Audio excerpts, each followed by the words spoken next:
Welcome, our fellow lovers of love, and thank you for joining us on yet another excursion through the stream of consciousness, down the river of tranquility, to fill the lake of life with love.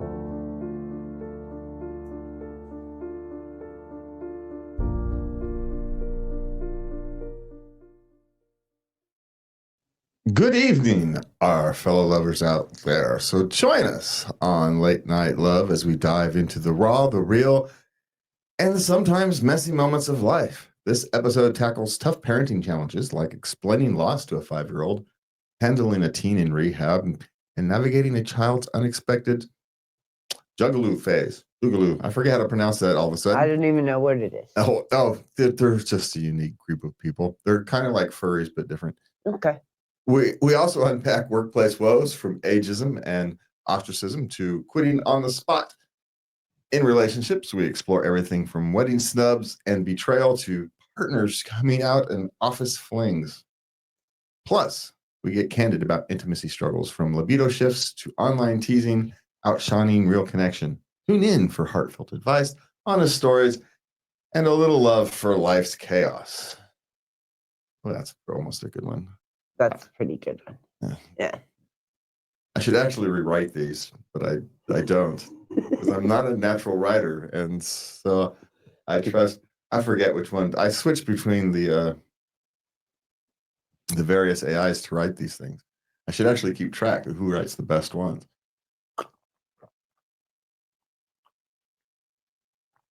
I just paste in. What happens is I take our show thing, run down, and I paste it in.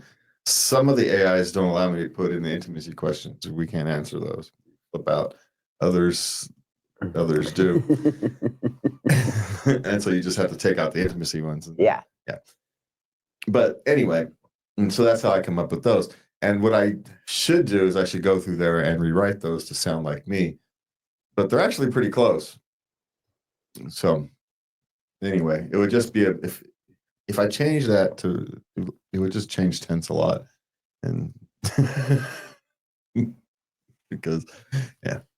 And it would all be 2 sentences instead of 6 or something, because I do run on sentences. Because every thought comes with extra thoughts. They do, don't they? Yeah. And I have to say them. But before we get on, I was kind of perusing, Quora as I do, just kind of looking for things and perspectives and whatnot as I prepare for the show. And this one struck me. A little quote, just kind of out of the blue, struck me. So I want to share that with you. Wait. But before I do, you want to remind you that you can find us at latenightLove.us, and you can send your questions, comments, suggestions, etc.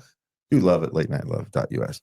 All right. So anyway, this is kind of to lead off the parenting question. Is really just something for us to talk about before we start.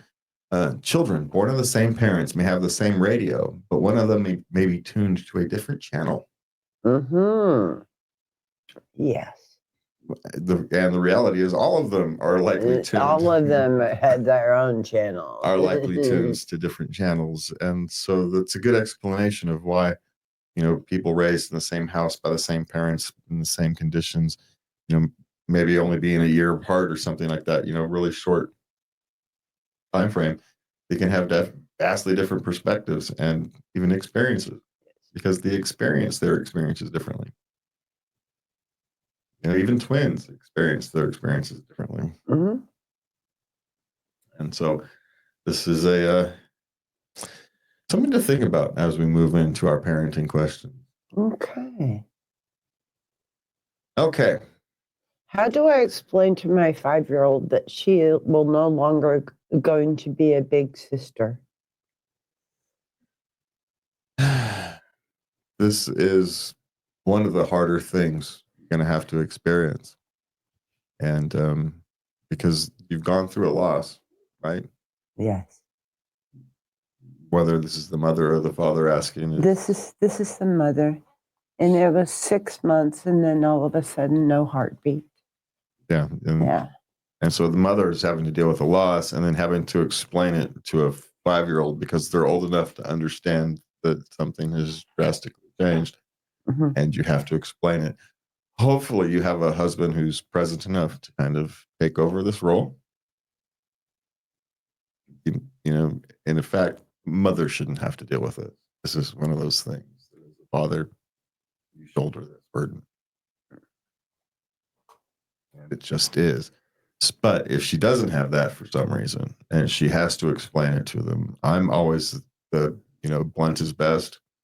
Not brutal, but blunt. You simply explain to them that, your soon-to-be little sister wasn't ready to be and explain it to them in their way. And then you send your sad moments.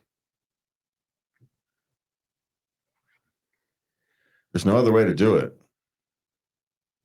I mean, some 5-year-olds can understand death a little more than others, but it's hard to understand death that you haven't seen yet.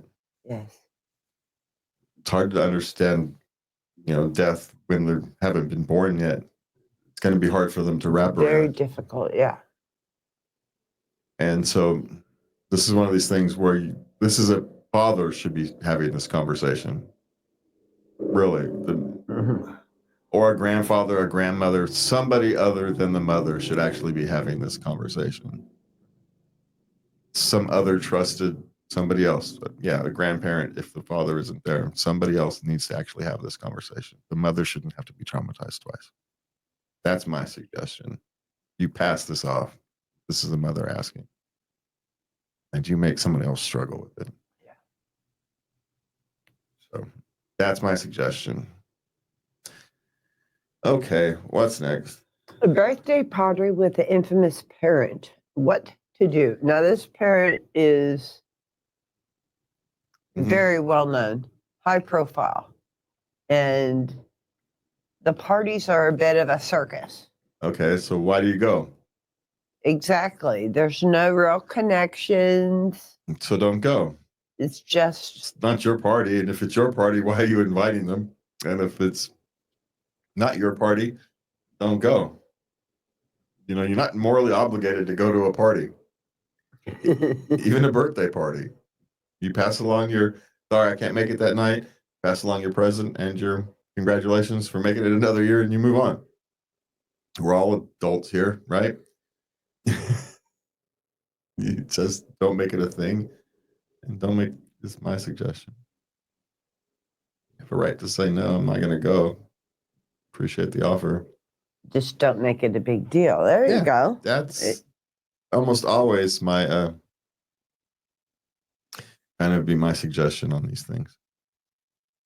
Is you don't make anything a bigger deal than it is.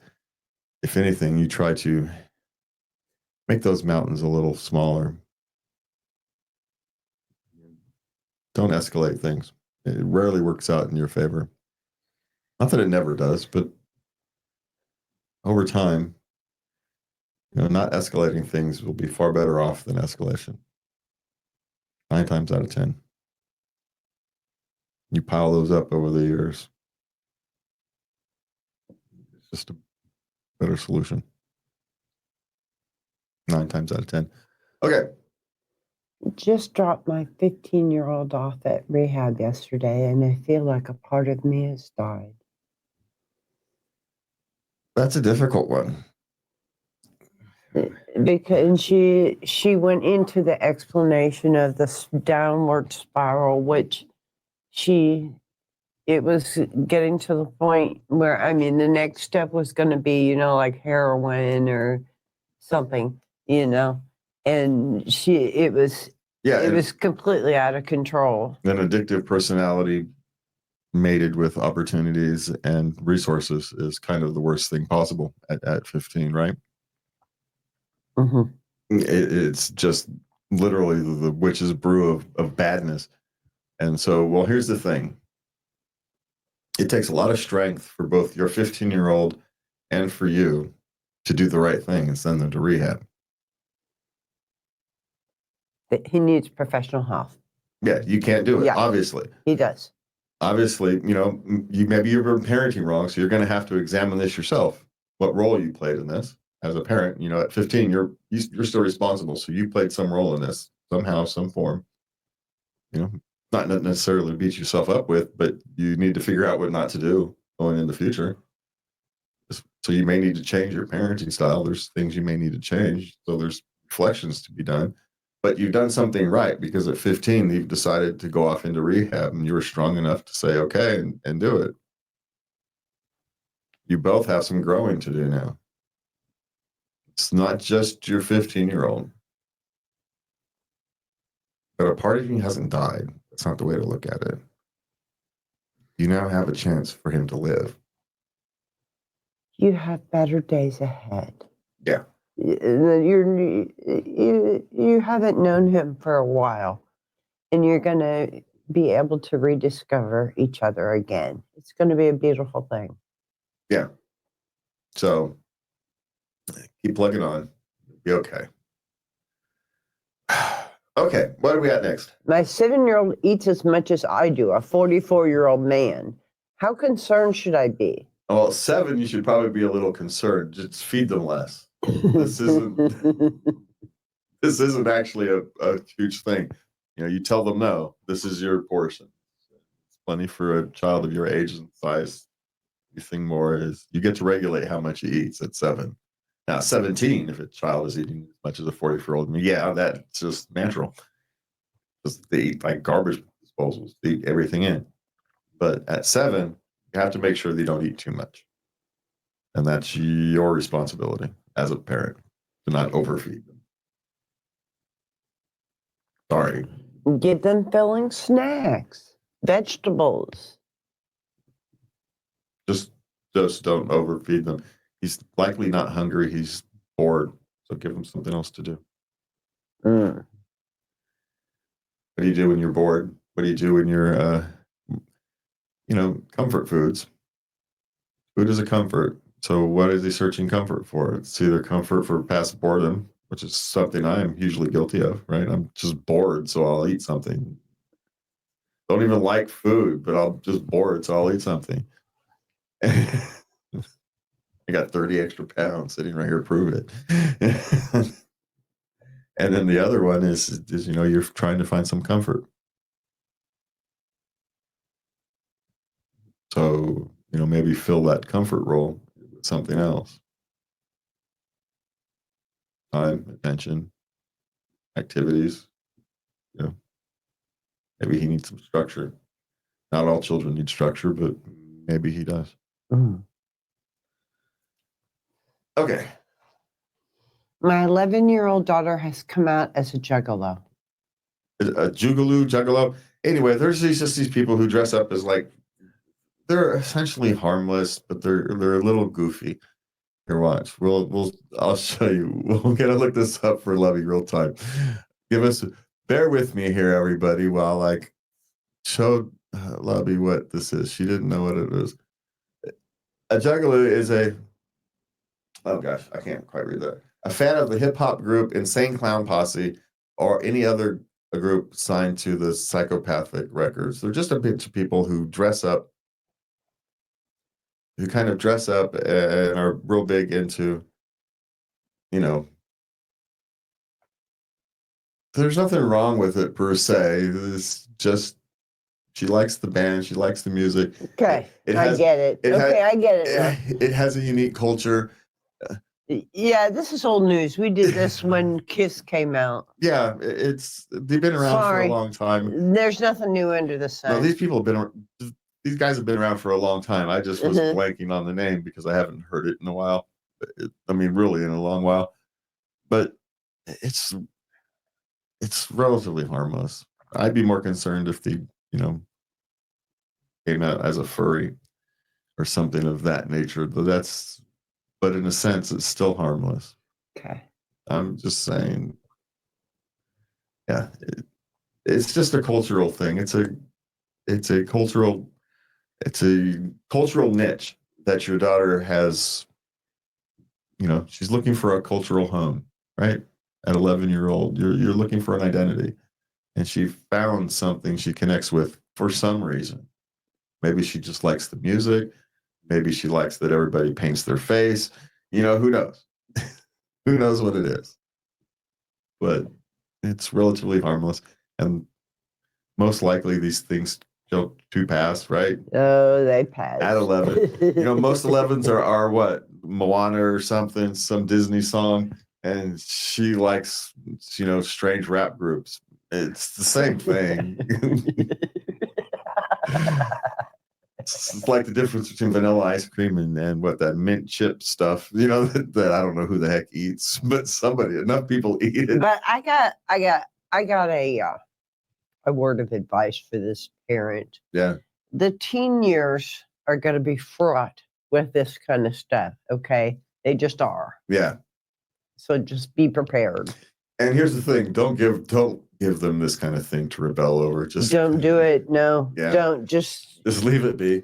Just you don't have to support it, but you don't have to, come down on them about it either. Yeah, you say, I don't understand it, but hey, you be you. Go knock yourself out. Kind of give it a shrug of the shoulder, and that's really oftentimes the best response. They get, all right, whatever. I don't get it, but if you don't, especially if what she's looking for is a reaction, if that's really what's underneath this, I'm gonna shock my parents. I'm gonna get them for putting rules on me. I'm gonna show them, right? And then you go, okay, but you be you. Well, dang it, that wasn't so much fun. And so they don't do that anymore. That's actually how you prevent future rebellions. And then you tell your friends how your parents reacted, and they're like, hey, that's cool. They didn't come down on you. Yeah, whatever. All these other people got social credit because their parents are against it, right? And I get nothing. Dad don't care. He don't care one way or the other, right? He's not supportive. He just doesn't care. Whatever, knock yourself out. I ain't paying for that face paint. So you have to figure it out yourself. You give them that kind of thing, it's fine. So that's our suggestion. Resist the urge to give them something to rebel about right here. Definitely. Is my suggestion. That's the big thing. Yeah. And I think they actually instinctively know that. Otherwise, they wouldn't have asked the question before they responded. Probably. So you're probably doing the right thing. Okay. How long did you do shoulder rides with your kid? Their child is 3. Until you literally can't hold them. Until you can't. Yeah. Essentially, yeah. And there comes a part where they don't want it anymore. So, they don't ask, really. Because he's like, this is an easy thing I can do. I can do this, and it makes him really happy. Yeah. Right up until they want the freedom. And then they'll still want you to stop before you can stop most often. They'll stop asking to ride your shoulders. Yeah. And you'll be going, oh, thank God, that sucker's heavy now. So, and sadly enough, when they get heavy enough, riding them on the shoulders is the easiest way to carry them. Slapping them on, hitting them, sitting on the shoulder, and that's the easiest way to carry them. They're flipping heavy little monsters. But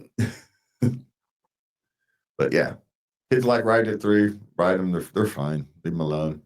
Have fun while you can is, my suggestion. Don't look for that to end. Carry that stuff as long as you can, because they're gonna want to be running off doing their own thing before long. Enjoy it while you can. Or too big for you to slap on your shoulders. Yeah. And enjoy it. Or you better go start working out so you can get them until they're 10. All right. We have work questions. Yep. I am 52 years old and no one will hire me. Why? Well, there's a number of reasons. You could talk about ageism, but that's not a question of why no one would hire you. Because if you're 52 and you're willing to not work for what you feel a little less than what you feel you're worth and go to a nonprofit, they'll hire you off the easily. You can easily find a job if you're qualified and willing to take a little less for a mission. You go find something you're interested in, go find that and take your skills there. Now, of course, you're not going to make as much as you theoretically could in the private sector, but the private sector isn't hiring you, which means your skills aren't as needed. And that's also likely the problem. Have you adapted to the modern world? Are you willing to adapt to the modern world? Are you willing to use AI tools and that type of thing? Have you adapted your resume to the modern world? Have you done all the various little things, that make job searching successful? But also, there's another thing to think of. Maybe the universe is telling you that you don't need a job. What you need is to create your own job. When 50-year-olds can't find jobs, you know what they do? They become consultants,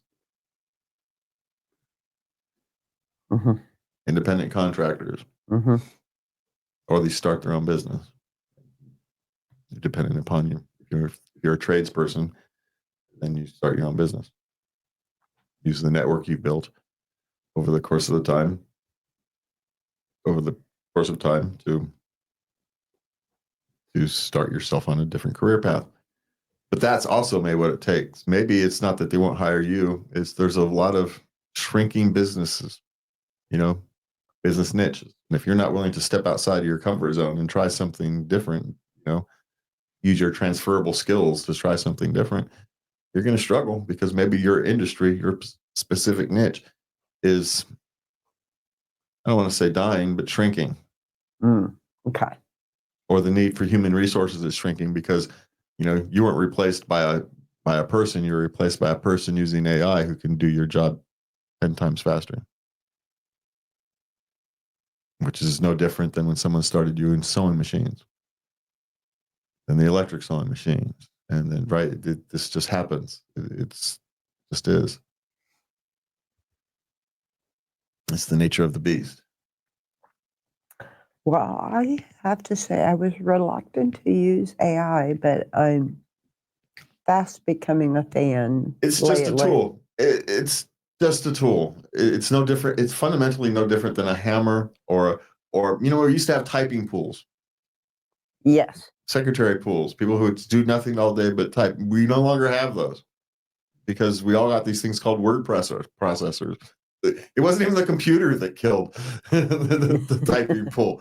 It was a flipping word processor. One person can do the job of 10. And then you got a computer and one person can do the job of 20, 25. It's just the way of the world. And you have to adapt. You have to be willing to change and move on. So if you're looking for what you used to do, you're probably not going to find that. You're going to have to go find something new to do. Reinvent yourself, maybe. And this is coming from someone who had to reinvent themselves twice. So you just have to do it. And if you need specific experience, go out and create it for yourself. Create your own experiences. The modern world doesn't care if you got paid for something. They care about the quality of the output. So if you can go prove that you were successful in something, even in volunteer work or something of that nature, a small community production. If you're in the arts thing, if you're a management type person, start managing. Go to a local film festival thing, start small, restart small. It doesn't really matter. I don't know what their industry is. I don't know what they're doing. Right. So it's hard to. Yes. But it's time to change. Okay. I'm being ostracized from a group of women at work. How should I handle this? Don't care. What do you care? It's always the way to handle this kind of thing is you go in, you do your job, and you go home. You're not friends with these people. You have a job to do. And if they won't work with you for some reason, and it gets to interfere with your job, then you can talk about it with the person who it is, whose job it is to deal with that. Just don't make it your problem. It's their problem, not yours. People ask how men succeed in things like this. Is why, because we just don't care. The boys in the warehouse won't talk to me. So what? They're jerks anyway. What do you care? Yeah, but it's the principle of the thing. See, we don't have these conversations. We just don't care. I'm just going to go eat my lunch by myself. But you're not supposed to act like that at work. it's work. You just do your job, and it doesn't matter because you know what's going to happen. If you do your job and they're over there spending their time and energy on other things other than what they're supposed to be doing, you're going to be their boss soon. It's how it works. And that's literally why they're probably doing it, because you're smarter than them, and they all know it. And so how are they going to deal with that? That's why that happens, You're the threat. Ooh. So just do your job. It's always my suggestion with these things. Almost always. Because it's just ostracizing. They're just not, well, so what? Now you just don't have to worry about them. That's just makes life easier for you. You don't have to buy nobody birthday presents. There's no Christmas presents you got to get. It makes life easier. No one's asking you. You don't have to go be social just to be nice. You want coffee? No one's going to ask you for coffee, so it's great. You can just have your own coffee, get nice. No, don't have to listen to somebody else's, vacation stories or pictures. Oh God, you don't have to see anybody's kids' birthday pictures. Sweet. This is great. You can actually go to work and just do your job. Now, if they're interfering with that, you have a boss that's whose job it is to deal with that, not you. Just saying. Okay. How soon is it to request time off at a new job? Well, I once negotiated my time off during the job interview. So I need what was it? I need some time at the end of summer. I need those 2 weeks off. Got a vacation already planned. I need those 2 weeks off. And it was like 4 weeks, 5 weeks after I would have been started. So I took a 2-week vacation, 4 weeks, 5 weeks after I started a job. Yeah, but your family vacations are epic. Yeah. And everything was already paid for. And yeah, I'm going. And so you guys can not hire me. That's fine. I'll go get a job when I get back. It's not a big deal.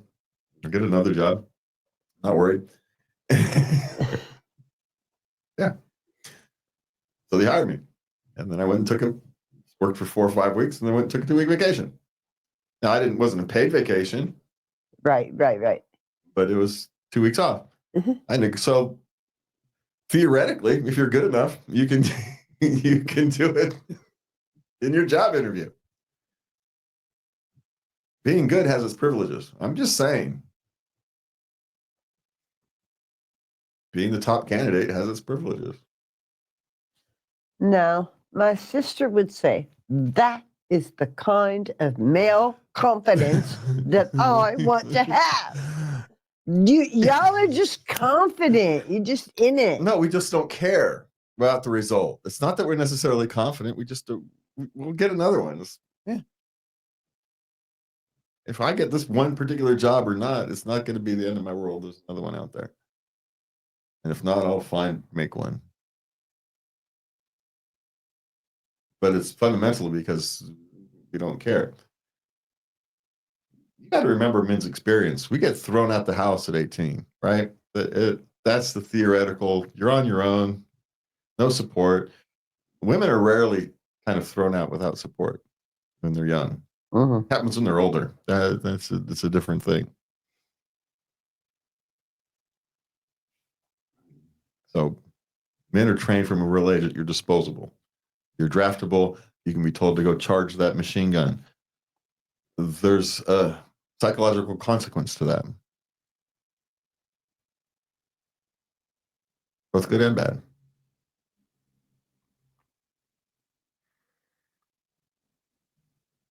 So shrug your shoulders and you just do it because you're not having to go, you're not having to rush a machine gun, especially when you're young. So this kind of thing plays a much bigger role in men's lives than people think. That you're draftable and expendable. So we went off the rails on this one. Yeah, we did. Okay. Anyone else feel like corporate world is turning into a bad person?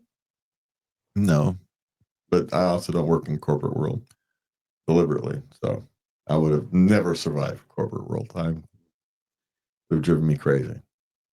So There's a lot of socializing. yeah, networking and stuff. I don't know. FaceTime. Yeah, I don't want a fake network. You know, I don't do fake networking. So my networking takes longer. So, but corporate world can't turn you into a bad person. It can't. Now you can have thoughts that are unpleasant.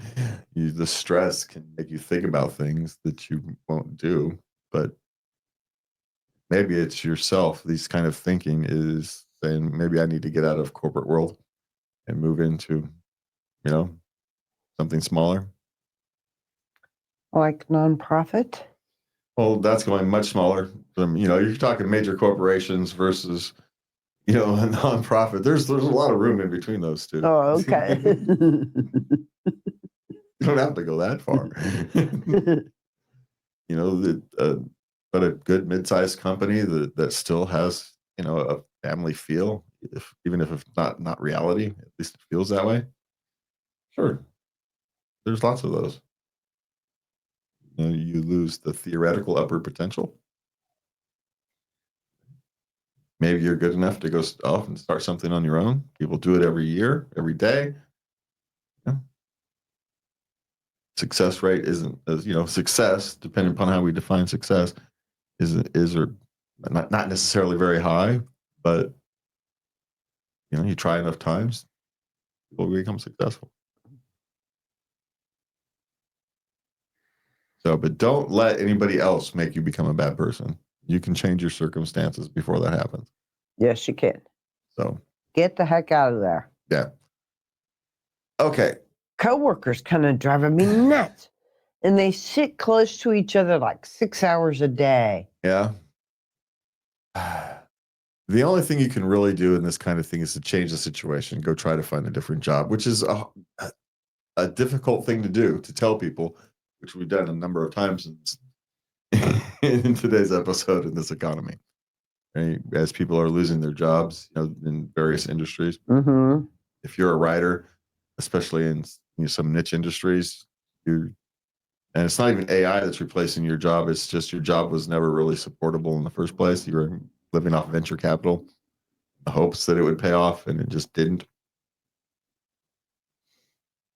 And so, a lot of people are losing their jobs because of that. A lot of people in Hollywood. I was just having a conversation this morning about how Hollywood and it's not the actors and the actresses or even just the writers that are struggling down in Hollywood. It's the crew, the people who set up the lights, who hold the microphone boom, to do all these various things in these productions, as these productions are fleeing California or not being made in the first place. All these kind of industries are struggling. And, so if you're in one of those industries and someone says to you, well, just go get a different job, that's it's not realistic. There is no different job. You may have to consider moving. Yes. Or you have to consider taking your skills, finding out which ones are transferable, and doing something different. In some of these cases, if you have to downgrade your lifestyle if you want to stay in the area, you've got no choice, because it's no longer supportable, which is going to have an impact on California long term. So,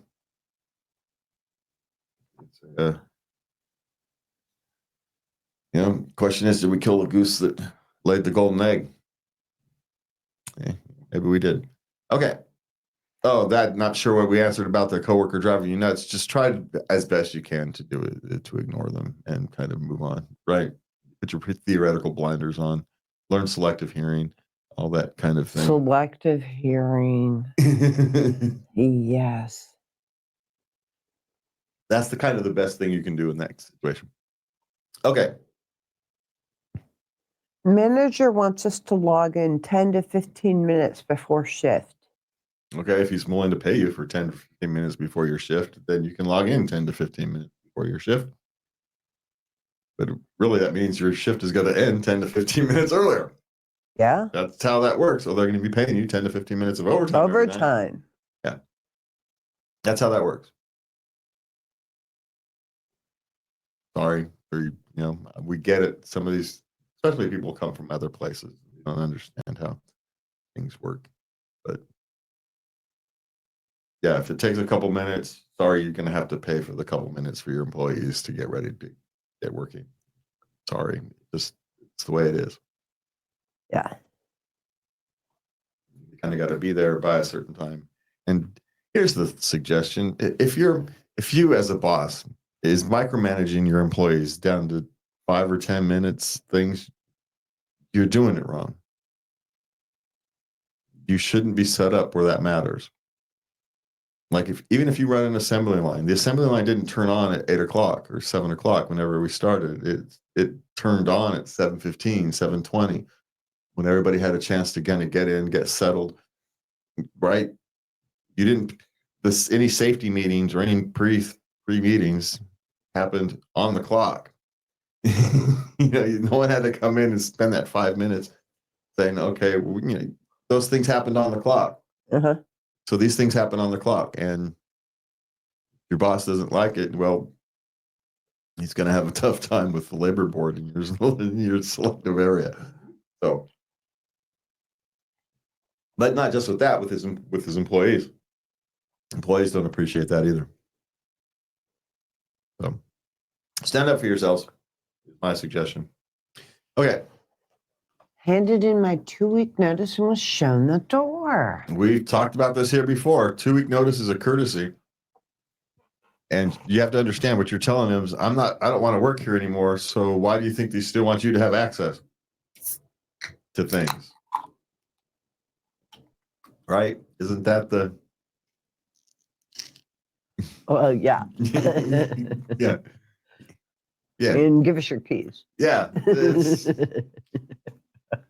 And it's nothing personal. It's probably just policy at this stage. We're going to make it a policy so it's not personal. Now, do some people get treated differently than others? Well, it depends. If you have specialized knowledge, they may need you. They may need you to that week or so. But for the most part, most companies want you to kind of move along after you've just put in your 2 weeks. Because everybody gets short-timer's disease, right? At best. At absolute best, you get short-timer's disease. Okay, we're on to relationships. Okay. I was not invited to my boyfriend's family wedding. And now I want to skip their summer reunion. They live together. Okay. What do you mean, okay? Well, this is, again, it's one of these... okay to not be invited to a wedding. Hello. Well, was it a small wedding or a big one? Doesn't matter. Yes, it does. He was invited. It matters if it's a small wedding. No, they're couples. No, that's not how small weddings work. If people just want family, brothers, mothers, siblings and parents at weddings, yeah, your spouse don't get to go. Now, if other spouses were going, then it's a different issue. But my guess here, this was a quiet, small family wedding. You're invited to family reunions, but not the family wedding. It means it was a wedding thing, not a you thing. It means that particular wedding wanted that day to be for whoever. People on the wedding, sorry, nobody else gets to have a decision about weddings. And you don't get to be upset if somebody else doesn't want you at their wedding. This is not how it works. You can be upset if you want to be upset, but I don't think that you should forgive them. I mean, it's their wedding. They get to choose. There's nothing to forgive. There's nothing to forgive because you have an emotion. No one else has to forgive your emotion. Someone else is just going about their day, making the choices that they want to make. It's a process. And you have an emotion to it. You don't have to. She was angry with them for a slight. There's no she slight. forgave them There's no for that. that. No, it was a slight. It hurt their feelings. They didn't even explain. That's an entitled. That's coming from a place of entitlement. Like you're somehow entitled to be invited. Well, to yeah, somebody if you're else's the wedding. living girlfriend, you better believe it. Nobody's entitled to be invited to somebody else's wedding. Yeah. Even a brother You're a isn't couple. entitled. No, nobody's entitled. Sure. I was not entitled to If go to my mother's everybody else wedding. was. But no, you're not asking if anybody else was. You're just saying she wasn't invited. But you didn't say how if it was a big. I don't know if it was a big or a small wedding. I don't know how many people were invited. Maybe there's only 4. Maybe it was a chapel in freaking Taos or someplace, and no one else can go. You know, I have a feeling our commitment ceremony is going to be a little small. So I'm just saying you don't get to be picky over somebody else's choices. You know, weddings aren't about you. They're about the people getting married. So deal with it. My suggestion. Thinking you should have been entitled to a wedding invite is, well, very entitled. Okay. So get over yourself would be my suggestion. But we don't care about your opinion. Clearly not. Okay. What's next? My girlfriend said I was being selfish for wanting to watch a TV show with her as my source of comfort. He had a sick mom. Okay. And he wants to know if she was right. What do you mean? Was he being selfish? What, because he wanted to sit down and watch a TV show with his girlfriend? And cuddle with her because he was feeling, he had a lot of feelings. Okay, well, let's flip the script. If she had asked him to come down and watch a movie because she was feeling lonely or depressed, what would she think? Yeah. Yeah, and if he said, no, I feel like playing video games with my boys tonight, she's going to be hurt. Mm-hmm. Because you weren't there when she needed you, even just for comfort. But yet when he needs comfort, he's being selfish. Who cares the reason why? He needs comfort. He's having an emotional moment and he needs comfort and he asked for it. He even knew how to ask for it and what he wanted, for the love of God. Isn't that what women have been after for eons? And here you do it, and this is why you men don't ask. This is why. How many times does this have to happen before he stops asking for her comfort? Depending upon his tolerance level, depending upon how much he feels in other occasions, it might not be many. So I'm just saying, no, you were not being selfish. You were expressing your need. Now, maybe she didn't have it that day. Maybe she was going through her own stresses and she didn't have it that day and she didn't know how to express it. And so it came out sideways. You know what I would do? I would sit and hold your hand at the very least. Yes. And watch the movie. Well, we are experienced enough, right, with both each other and in life to know that if someone was having their own rough day, says, I'm having a rough day, I can't be. We've discussed this before. I can't be fully free here today, right? We're kind of on our own today because it happens. And sometimes it happens on bad occasions. Not very often. No, but not very often. But we know how to communicate that. Yeah. Okay. Yeah, and that's the difference. They're 27. They don't really know how to communicate that yet. But now, sometimes it takes me a second. I have to do a little evaluation. Do I have it or not? No. Yes, I do. I'm going to pull through this. He needs it more than I do. I can pull through. I'll be all right. I'll get through today, and he can be here for me tomorrow. It'll be fine. That's or the other way around. That happens. What can I do for you, man? And sometimes the other person doesn't need a whole lot, right? He just need to know that you care. And so that you're there for them if you need them. And sometimes that's enough, oddly enough. Yes. Yes. It's one of those weird things again. That sometimes He's that's there. I like it when you come home at night. He's there in case I need him. Yeah. Don't actually need them, but he's there. I don't. I feel better. Yeah. Yeah. And all right, he's not really himself, but I know he'll be there if I need him, so I can kind of let go of my need for him. Yeah. Because if I really do need him, he'll be there, which means I don't need him so much. Yeah, it happens. It's these kind of things. Relationships are weird. And even when you're having a bad day, if I have an emergency, you're still up. Not a bad day. I have an emergency. Yeah. And if something cataclysmic happens, you still pony up. Well, yeah. You come out of it. You got no choice under emergency circumstances. That's like different brain circuits or something, right? That's just you're running off. You're running off different energy. You're running off different circuits and something like that. Yeah, other things kick in. Normal emotions go. No, you're off to the side. You no longer count. You get pushed to the back seat. We'll deal with you later. Maybe we got stuff to deal with, and that's just how life works. That's okay. My husband messaged my ex for nudes of me. Is this messed up? Well, it's a little weird. Yeah, I guess. 2 guys swapping her picture, and she was married. Was married to one and married to the other one. They both had carnal knowledge, obviously, if they had her nudes. Now, was he asking to give them up to to delete them all, or no, to share, dude? What'd she look like when she was younger? That is a little weird. That's weird.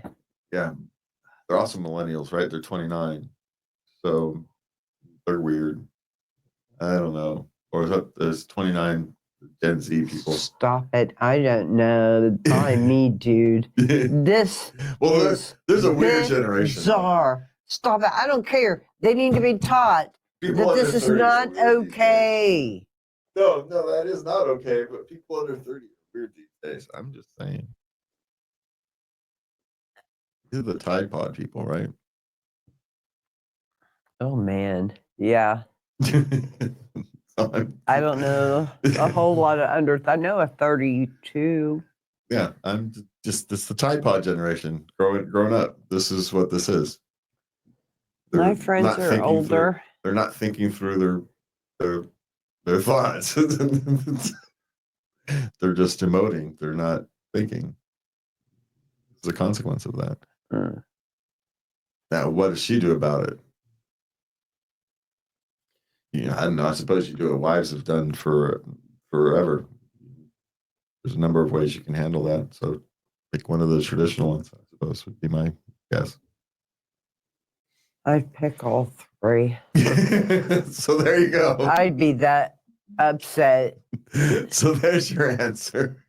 And which would be, I would not speak to you for a while. And you could forget about cuddling for a while. Definitely for a long time. Yeah, well, those first 2 were definites, right? Those are just going to happen.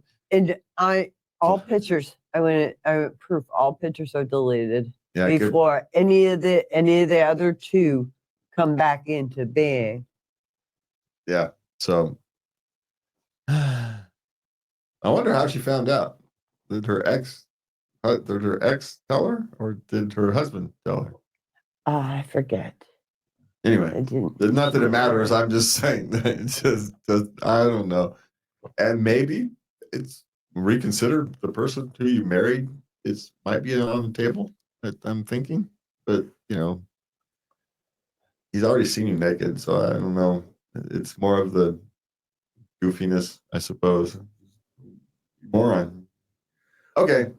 Morons. Complete morons. Yeah. Okay. My boyfriend came out as gay. How do I stop hating him? Oh, sweetie. The thing is, he had talked to her about children, getting married, and everything. And so she's really in the mourning process of a life she thought she was going to have. Here's the thing. She doesn't have to stop hating him. It's not required. You still have to be civil, but you don't actually have to stop hating him. Now you eventually should. It's better for your soul for that, but you don't have to. Give yourself the freedom to have that emotion. Giving yourself the freedom to have these emotions is it lets you get through them faster. So just have them. Don't try to stop it. Just live through it. You don't have to act on any of it. There's a difference between having the emotion, feeling it, you have to act on it. Have compassion for somebody who was living a lie to even themselves. He wasn't lying just to you. He was lying to himself, right? That's And when he finally realized it, before he made an even bigger mistake, having children and getting married to her, and he knew that he couldn't do it. Yeah. He couldn't do that to her. So he just took the plunge and just was honest with her. He did the hardest thing you can do in that kind of situation. Yeah, he certainly did. But he also is the correct thing, right? Oftentimes the correct thing is the hard thing. And it doesn't lessen her hurt, though. No. And it's a legitimate pain. You can't. And she's 30. She's 35. Yeah. The last 2-3 years, however long the relationship has been, is going to feel like a waste. But, could have ended for anything. It didn't. It wasn't meant to be, is what was going to happen. So whether it was because of this or something else, it just wasn't meant to be. It wasn't going to be. And so allow yourself, here's my suggestion, allow yourself to feel the hate, move through it, and you'll come out the other side, better the other side. And it's going to be hard to go out and want to love and trust again, but you're going to have to. Because he was really not lying to her. He was really lying to himself. She was kind of unintended. Collateral damage. That's not even collateral damage, an unintended victim. I'm sorry you don't like that terminology. Yeah. I forgot. Well, because collateral damage. Just remembered it as soon as it came out of my mouth. No, it's kind of it's close enough, but it's it's the wrong imagery when you're talking about people. Okay. It sends a certain imagery, and it's the wrong imagery because it is an unintended victim, right? He wasn't intending to harm her, because if he had done that, he could have. There's all kinds of things he would have done differently. As soon as he could no longer live the lie within himself, he went to correct the lie he was living. Yes, he did. And so, she doesn't have to respect him for it, but in a sense, she will eventually. She will eventually. Now, you'll likely never be friendly again, right? It's likely not going to happen. Run in different circles, all the 9 yards, but you will want to move on from that. You don't want that hate to sit in your heart. It's fine to have the emotion. Don't let it sit in your heart. Let it move through you. Yes. All the way out. In one end, out the other, right? That's that. Okay, what's next? My partner abandoned me while hiking in Yosemite. Now, his partner, a woman, said he was walking too slow. So she just ditched him. Yeah. Now in the woods. And what would happen again if the roles were reversed? We'd all be treating this like it's like a. No, she was wrong. I know she was wrong. Yeah. Yeah. No, you and me were on the same page. I'm just saying, as society, we look at this thing and kind of accept it. If a woman leaves a man like this, but we never accept a man going, "You're walking too slow. I'm out of here." It would just never be acceptable. Well, the fact that I didn't think it was society would think it, but the fact that he was questioning this, is this okay? But look, we've gone kind of 3 or 4 questions this week that have led this. Where if we had flipped the roles, there'd be maybe they'd still feel it was wrong, but there would be a less intense feeling, right? There'd be a less intense feeling. Okay.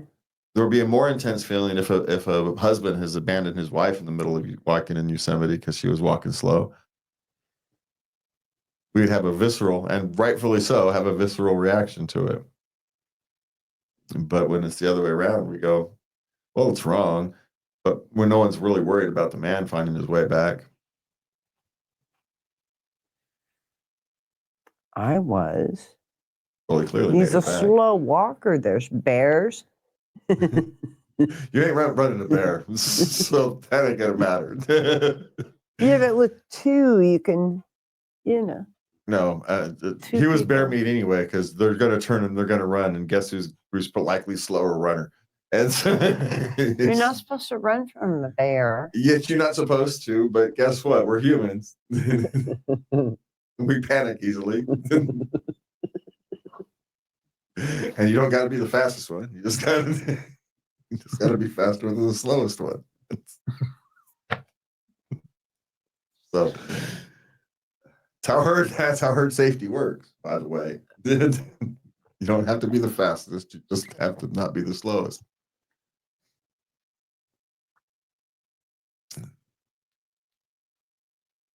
Just remember that whenever you're in a herd of people. That's what herd safety is. I'm the slow one. That's right. I guess I can't run either, so we're all right. Okay, yeah, everybody else can run, and I'm not because I can't run. What are you guys talking about? I'm just gonna fall and get run over, so I'm gonna stay here. All right. Yeah, but the question is, what does he do about it? I would ask for counseling and to try and get this through to her. Because if this happens again, I'm out. Well, this is what you don't go hiking with her is another thing. Yeah, definitely don't. At least the long ones, because clearly she can't take the not walking at a fast pace. She can't take it. So it's, for me, this is one of these problems that you solve by, she goes off and does her hiking, with her group or whatever, goes on hiking groups with people who go hiking fast, and you go look at the scenery, which is what you like to do anyway. You can enjoy Yosemite separately together, or together separately, depending upon how you want to look at it. Solve the problem by not creating it in the future.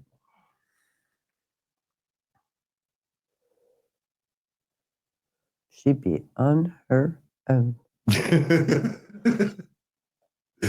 All right. Don't go anywhere, sir. Well, yeah, that's the kind of the point. You don't go hiking with your partner Anymore. Yeah, you guys do different things.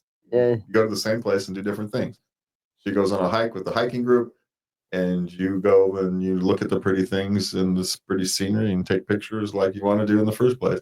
You don't want to go take the long hikes, right? He doesn't want to. He wants to go look at the scenery. She wants to go take the long hikes. She gets the thrill of hiking. How much you want to bet?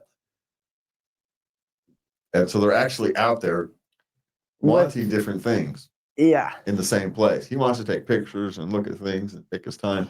She's mission focused and wants to go do the hiking. Mm-hmm. Those are different things.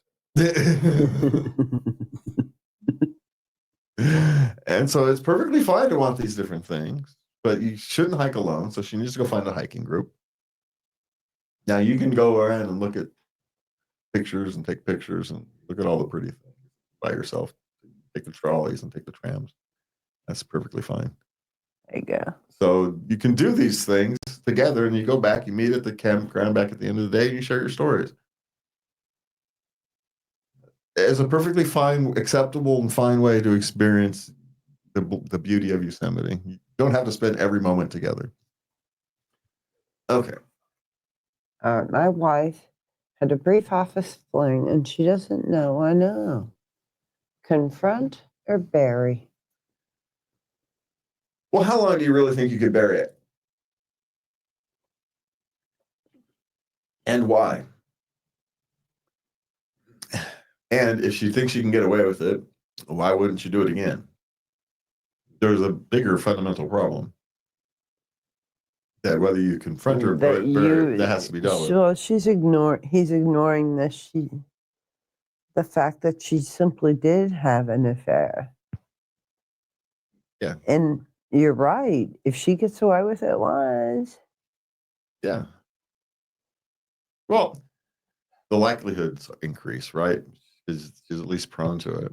Mm-hmm. Yes, she's prone to moments of weakness, if nothing else.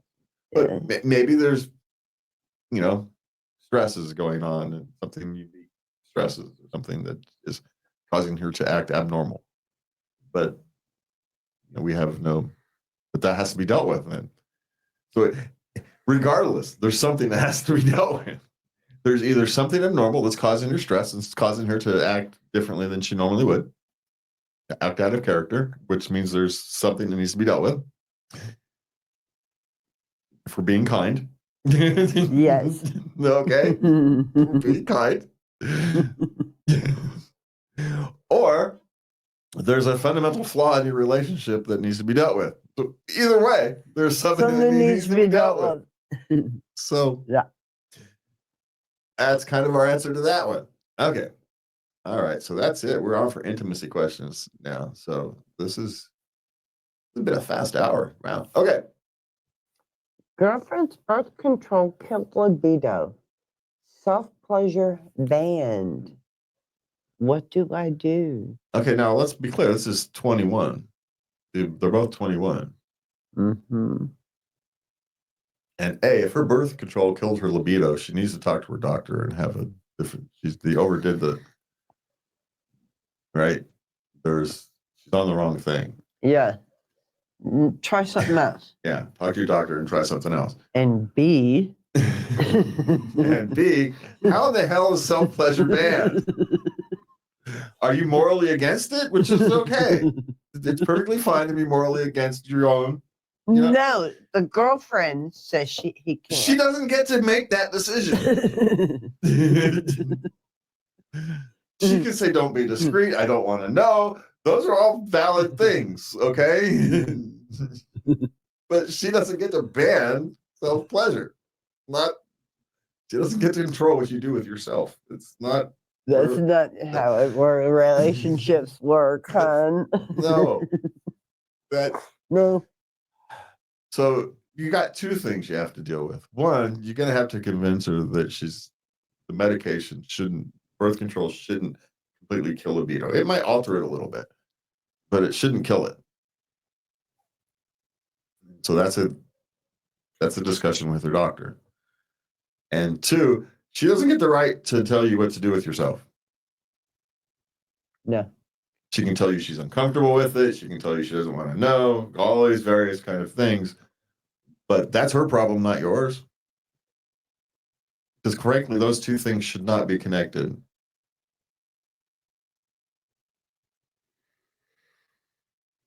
Right? You can't don't make the argument of, well, if we're not having sex, I should at least be able to. Those things aren't connected. Those are different issues.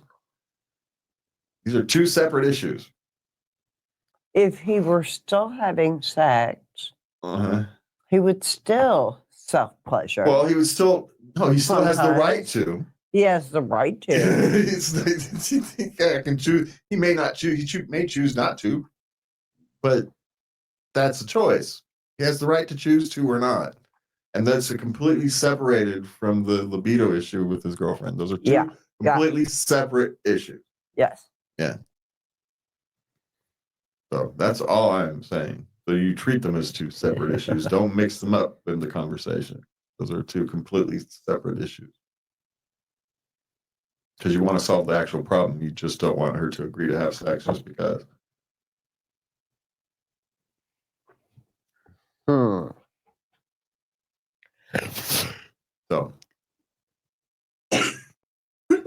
So that's our suggestion. You're going to have the conversation. It's two different conversations. One, birth control shouldn't completely kill libido, so that's a conversation for the doctor. And 2 is she doesn't get to have that kind of say on how you treat yourself. So, okay. How does flirting lead to sex? You know that how dose for flirting leads to sex, by the way. How dose? I know. Flirting lead to sex. Now, this is a 20-year-old male virgin. Okay. And he has forgotten the flirting down, but it's not leading to sex. Then he doesn't really have the flirting down. Okay. Well, he might have the flirting down, but he doesn't have the follow-up. Hey, do you want to go have coffee? You want to go for a drink? So you never have the opportunity to say, hey, you want to go to my place for a drink? You're not moving past the flirting. Flirting is like, knocking on the door and saying hello. Now you have to make your sales pitch, so to speak, which means you have to make yourself an interesting human being. Knowing how to flirt just gets you to the point where you can go to the next point and have coffee or dinner or lunch. No, it makes me interested in you. I want to know more. Yes, that's it. That's all it does. Now you've got to go to the next thing. And yeah, now you got to spend time with me. Yeah. So I can get to know you and I can see you with other people and see that you're not crazy. Yeah. Yeah. You go to lunch, you go to dinners, you go to dinner and a movie, that's why all the traditional things kind of exist. Yeah. So because he's 20 and male and still a virgin, he's going from, well, I've done the flirting, so how do I get to the end? Sorry, there's a lot in between that. Yeah. Unless you're really good, and clearly you're not, because you wouldn't be a 20-year-old virgin. You're naturally good at that. So. And by the way, when you invite someone to your place and you're alone, then you have to make the move and hold their hand, touch their hair, touch their face, lean in for a kiss. That's kissing and it begins and ends with kissing. Just saying. Or you go look for a dominatrix and let her do what you want. Stop it. No. That's the other solution. Okay. Hey, just saying it was a solution. Okay. Boyfriend asked me to keep my clothes on during sex. He said it was sexy. There's something for everybody. She thought it was just, is this too weird? That's weird.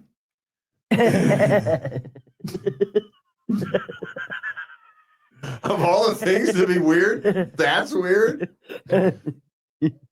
Yeah, I kind of like the pants down the ankles kind of thing too. It gets good. It's kind of cute.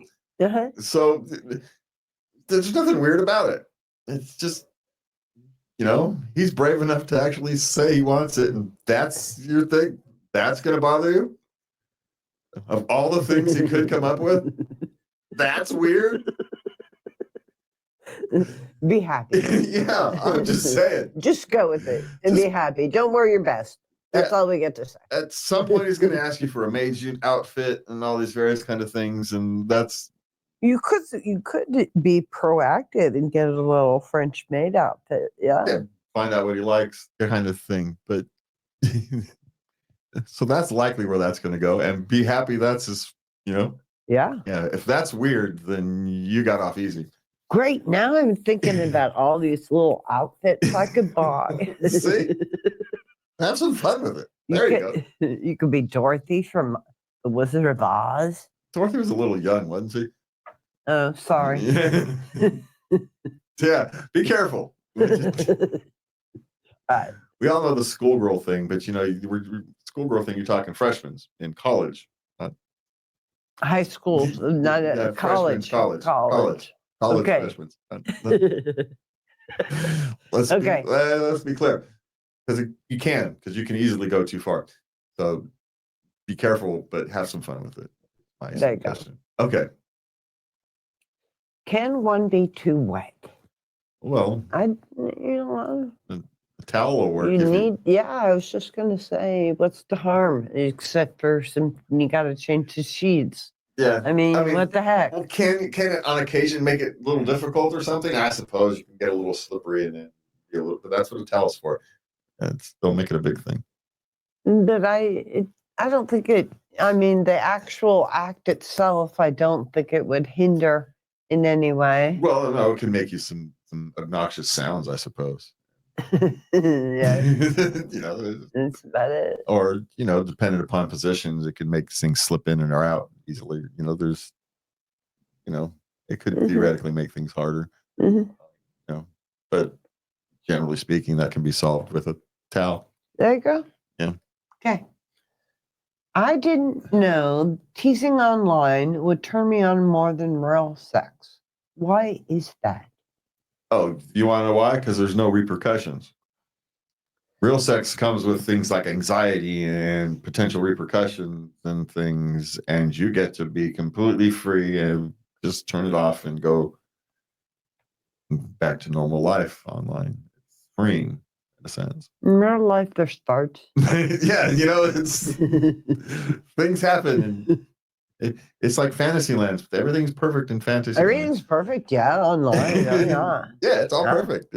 Everything happens right. There's no embarrassing. There's no cramp in the middle of that throws you off the bed. And now that ruined the whole night. You know, just You can sit there and roll your eyes. They don't have to know. You know, you can just have your own private little conversation experience. You know. Yeah, you don't have to worry about your ugly orgasm face that every person has. Yeah, it's easy. Yeah.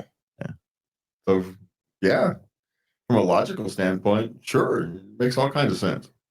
Kind of lonely though, in the long run. And, you know, you end up going to bed by yourself. Yeah.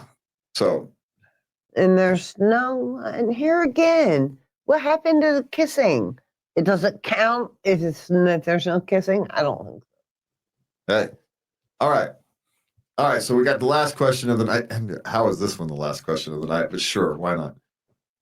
What do we got? It's what came up. Are saggy boobs really that much of a turnoff? Boobs are never a turnoff. Just the general rule of thumb. Oh, really? Yeah. So you don't really think about you don't grade them? No. When you see old people naked, it's not the saggy boobs that turn people off. It's the saggy everything else that old people are not attractive. The saggy boobs are fine. It's the rest of us that sag is the problem. It's the 30 pounds here that sag. That's the ugly problem. It's, you know, yeah. That's why no one wants to see their grandma naked. It's not the boobs, it's everything else. Mm. So no, saggy boobs. Men like saggy boobs. We don't care. Perky boobs, saggy boobs, little boobs, big boobs. They're all great. We don't care. What do you want from us?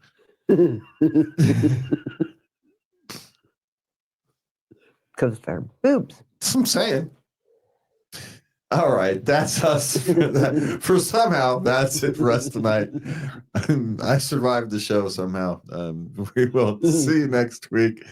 Have a good. Oh, by the way, you can find us at latenightLove.us, and you can send your love letters and questions and etc. to love@latenightLove.us.